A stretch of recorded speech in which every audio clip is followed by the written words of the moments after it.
This is Coffee Break with Ninita, a daily guide of coping skills that gets us through by making us strong.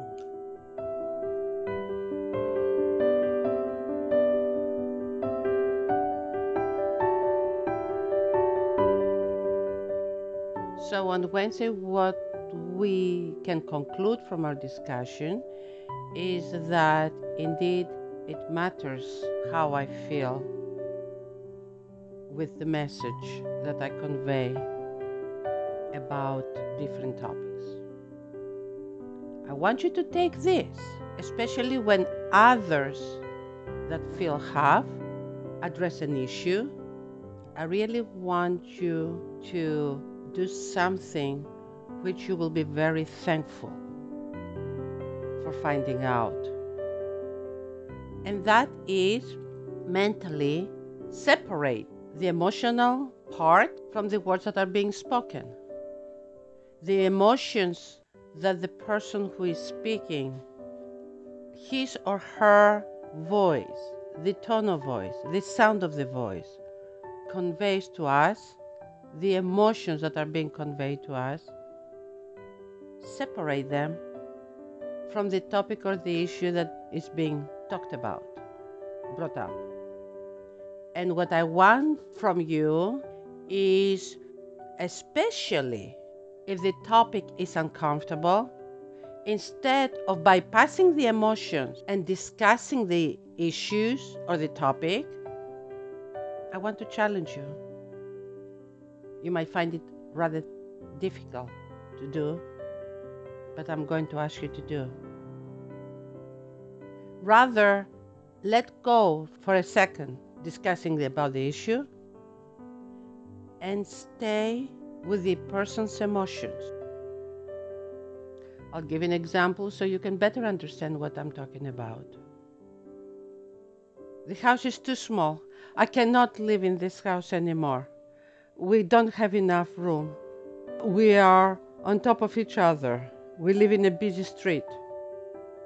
Sometimes what we do in what I just described is focusing on the complications or difficulties or challenges that moving to a bigger house hold, whether this is financially or any other way, completely bypassing the emotions which were present in the way this person was talking about the issue.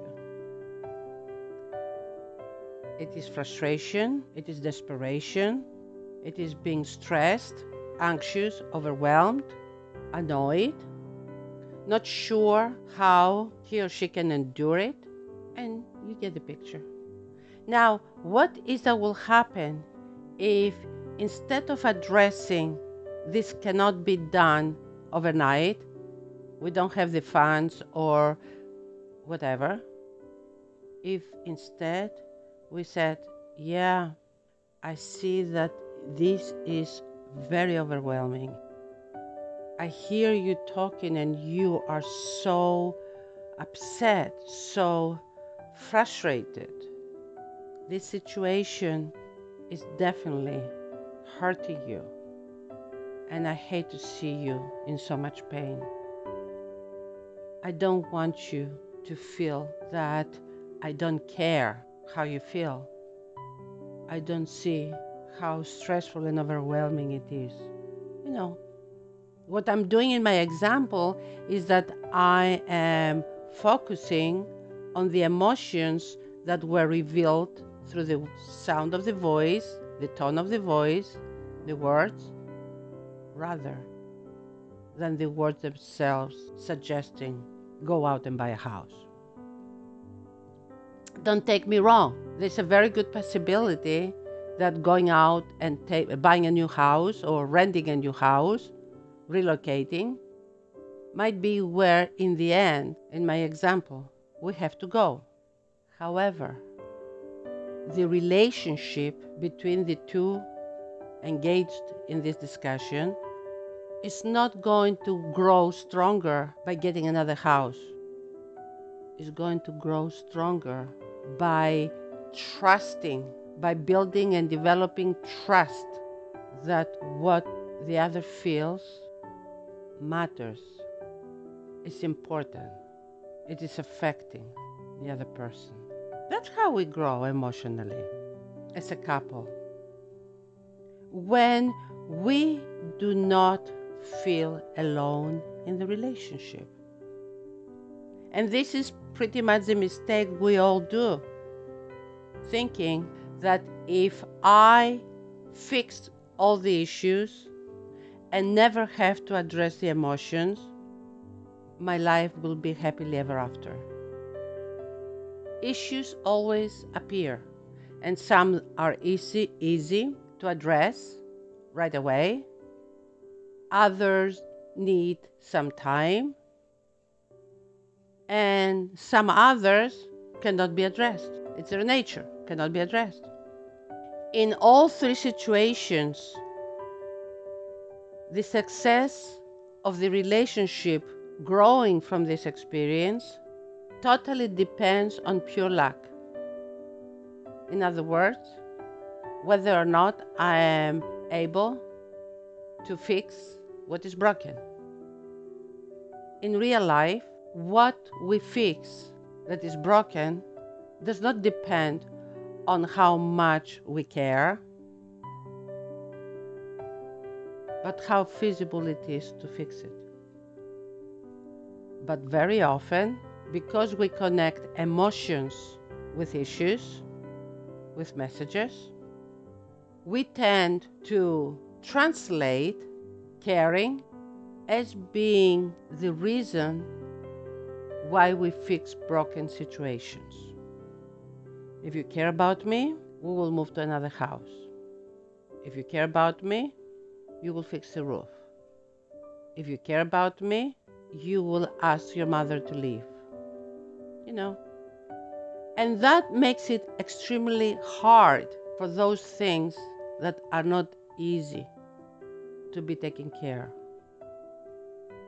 So, if I cannot fix it, means I don't care about you, that becomes the source that a lot of relationships face frustration, disappointment, and are ready to give up and let go. Separating the emotions from the issue gives us an opportunity inside the relationship to focus on honoring the emotions present. There is power for the relationship when we are able to recognize the emotions our spouses, our children, our parents feel first, and then see what we can do about the issue. Because the relationship finds all that it needs to grow,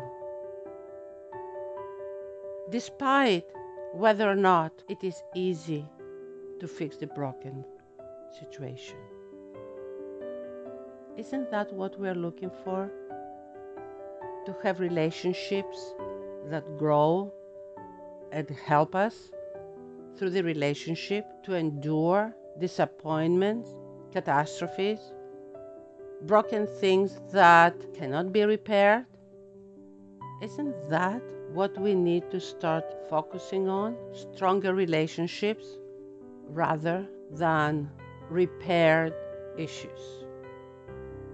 If I have fixed all the broken things, but I don't have a relationship with my loved one, how am I ever going to enjoy forever what is being fixed?